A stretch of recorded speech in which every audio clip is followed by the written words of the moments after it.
मेरा नाम मुसलमानों जैसा है। मुझको कत्ल करो और मेरे घर में आग लगा दो।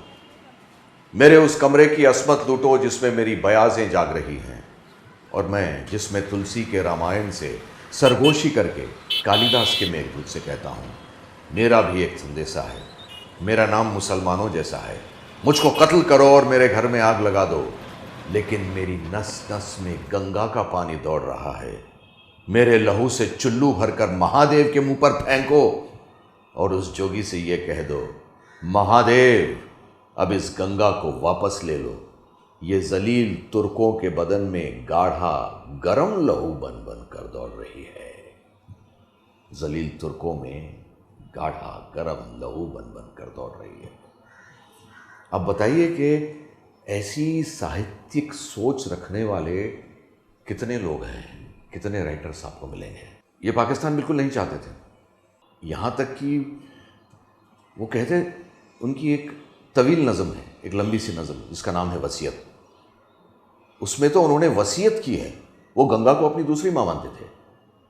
वहाँ उन्होंने वसीयत की है कि मृत्यु के बाद उनको गंगा की गोदी में सुला दिया जाए। अनफॉर्चुनेटली ये उनकी इच्छा पूरी नहीं हो सकी, लेकिन जो राष्ट्रीय जज्बा है वो उनका हॉलो नहीं था। वो मिट्टी से जुड़े आदमी थे, एक मिट्टी से जुड़े साहित्यकार थे। अपनी रचनाओं में भी उन्होंने गालियों का परहेज बिल्कुल नहीं किया। आधा गांव जो उनकी नॉवेल थी वो बैन हो चुकी थी, क्योंकि जिन्होंने बैन किया था एमए सिलेबस में बैन की गई थी। तो कहा था कि इसमें गालियां बहुत है, इसीलिए हम इनको बैन करें। लेकिन राही साहब का कहना यह था कि मैं उपन्यास साहित्य अकादमी का अवार्ड लेने के लिए या कोई नेशनल अवार्ड लेने के लिए या ज्ञानपीठ का अवार्ड लेने के लिए नहीं लिखता हूँ। मैं उपन्यास लिखता हूँ देश के हालात, समाज के हालात, घरों के हालात बताने के लिए। एक और नज़म उनकी हालात को लेकर जो उन्होंने लिखी, वो आज आवाज़ों की बस्ती में एक सहमी हुई खामोशी के जादू के सिवा कोई नहीं।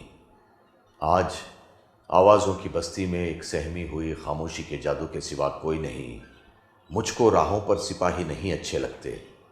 कोई आ जाए यहाँ, कोई आ जाए यहाँ, शेख व ब्राह्मण के सिवा। साए तो मेरे रकीबों से भी छोटे निकले। धंस गए धूप के दलदल में कहीं, बू पसीने की है यादों के गुलिस्तानों में। कितने सारे विचार एक साथ चीज में आ गए हैं। राष्ट्रवाद, राष्ट्रीयता, नेशनलिज्म के बड़े स्ट्रॉन्ग पक्षधर थे।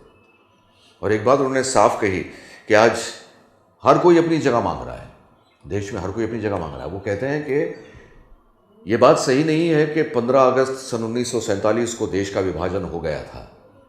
सही बात तो ये है कि 15 अगस्त सन 1947 को देश के विभाजन का काम शुरू हुआ था और विभाजन का काम अभी ख़त्म नहीं हुआ है, जारी है।